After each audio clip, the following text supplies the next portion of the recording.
Far Cry 3 was a surprisingly great game, coming off of the heels of Far Cry 2, which heavily emphasized survival in its core gameplay loop, as you constantly had to make sure your guns were fully operational to prevent jamming and decrease efficiency in combat, and also curing yourself of malaria every 30 seconds. 3 came along and 4 went the realistic survival mechanics, transforming the series into an action-packed first-person shooter, which was made more apparent with its 80s sci-fi inspired spin-off Blood Dragon. Far Cry 4 came along and provided more of the same, and I enjoyed it, but by the time I finished the game, I was feeling burnt out on the Far Cry formula because I felt like I played the same game as 3 with very little notable additions and improvements. When Far Cry 5 rolled out, I could not be bothered to take interest in it because from what I saw of the trailers, it looked like more of the exact same. The gameplay looked really cookie cutter, and I also have to mention the setting was really off-putting too. You went from the African safari of Far Cry 2 to the beautiful tropical islands of Far Cry 3 to the wintry and spiritual Middle Eastern tinged Himalayan mountains of Far Cry 4. To Montana? I am being superficial here, I am well aware, but for a long-running series that carries over a lot of the same gameplay elements, having an engaging setting does a lot. I will not eat bugs, I will not live in a pod, and I will not play a Far Cry game in backwoods Montana. Assassin's Creed understands this, which is funny enough another Ubisoft title. Gameplay in recent years hasn't really changed, although it has leaned into the action RPG side of things for sure, but the reason they have enough sales to warrant pumping out new ones is because of the spaces they put people in. Victorian London, Italy, Egypt, ancient Greece, and recently with Valhalla, you can play as a Viking. Having interesting and exotic settings help trick the consumer into buying the new but extremely familiar entries of a franchise over and over again, and Far Cry 6's setting to me seems like their most interesting venture yet. The reveal trailer showed that you will be playing as a member of a guerrilla uprising in a political revolution against a ruthless tyrant played by Giancarlo Esposito. Really funny that 2 actors in the Breaking Bad universe are Far Cry villains, by the way. Who is getting his son ready to rule in the vivid and luscious war-torn region of Yara, a fictitious rendition of Cuba. Yeah, sign me up. I think the story will be interesting for sure. Far Cry's stories usually revolve around very political, ideological, and religious themes, as much as I don't want to admit it. And though they don't always stick the landing, I do find these narratives to be very memorable, especially Far Cry 4's. Pagan Min is my personal favorite villain of the series so far because I found the way he was written and expertly performed by Troy Baker to be the most captivating. Go on, cry for help. Try for help. Help! Oh, pathetic. No, try for help. Help! You mean it, boy. Help! From your diaphragm!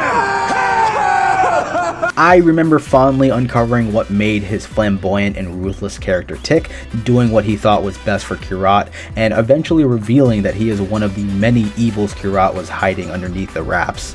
Far Cry 6 seems to be taking a similar route with its story, and I am sure Giancarlo will absolutely kill it. Visually, the game's strong suit seems to be the environments of Yara, which again I find to be Far Cry's most visually appealing setting yet. The tight inner cities, rustic open wildlands, tons of oceans to roam around in covered in blistering orange hues from the weather system. It is a very flavored and colorful region for sure, and I can't wait to explore what its world has to offer, especially with its characters and these animal companions who are absolutely adorable.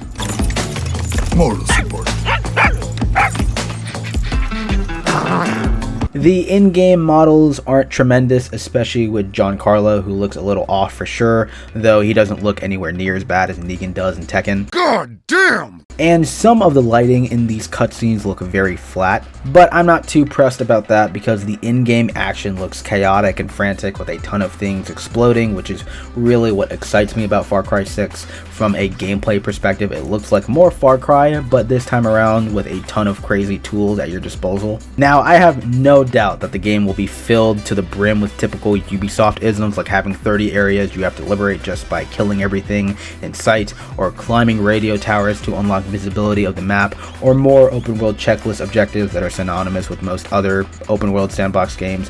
Will that induce fatigue as I play through it? Maybe. But given how many more tools and mechanics Ubisoft is giving the player this time around, like the weapon variety, crafting your weapons with freaking CD players, and a jetpack that you can use like an ultimate in Overwatch, I don't mind doing the checklist objectives because it looks like Just Cause in first person. Even though Just Cause has a lot of open world BS in it as well, it excels in giving players the ability to create their own fun and feel like a badass, giving each of these generic mission types an opportunity to be their own spectacles. There's also a wealth of vehicular traversal on land, sea, and in air, so combining everything I mentioned, I adore the approach they're taking to give players full freedom to experiment and express themselves. It's not like Far Cry hasn't done that in previous entries, but 6 having a much larger toolbox feels like a proper expansion on already existing mechanics. I especially look forward to playing this co-op online with a buddy and just, just dicking around and doing dumb shit. But overall, Far Cry 6 looks really fun. Am I expecting a masterclass in storytelling or a graphical benchmark or a transcendent evolution of the open world first-person shooter formula?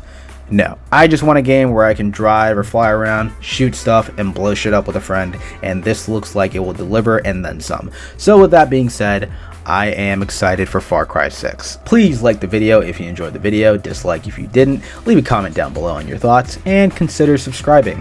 Thank you so much for watching the video, and I will see you next time.